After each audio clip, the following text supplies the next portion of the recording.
Hi అండి, ఎలా ఉన్నారు? బాగున్నారా? అందరూ బాగుండాలి, అందులో నేను కూడా ఉండాలి. ఇదిగోండి, ఇవాళ అయితే గులాబ్ జామ్ చేస్తున్నాను. సహస్రాన్ని సాకేత్ని స్కూల్ నుండి తేటాక బావ అయితే వెళ్ళాడు. దారిలోనే సహస్ర, నాన్న నాకు గులాబ్ జామ్ కావాలందంట. బావ అయితే వస్తా వస్తా గులాబ్ జామ్ ప్యాకెట్ అయితే తీసుకొచ్చాడు. దాంట్లో నేను పిండంతా కలిపేసి ఉండలు చేసి, ఇదిగోండి పంచదార పాకానికి అయితే స్టవ్ మీద పంచదారను వాటర్ కలిపి పెట్టేశాను. పాకం మరిగిపోతున్నప్పుడు యాలక్కాయలు అయితే వేసేసి ఇంకొంచెం మరగనిచ్చాను.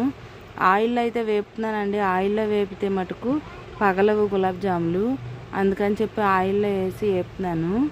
ఇంకో చూడండి, పాకం అంతా అయిపోయింది. పాకానికి స్టవ్ ఆఫ్ చేసేస్తున్నాను. ఇవ్వండి, ఉండలనేమో ఎర్రగా వేపేసుకుంటున్నాను. సిమ్లోనే వేపుకోవాలండి, హైలో ఆపకూడదు. ఉండలన్నీ కూడా ఇలా ఏగిపోయిన తర్వాత కాచిన పాకంలో అయితే వేసేసాను.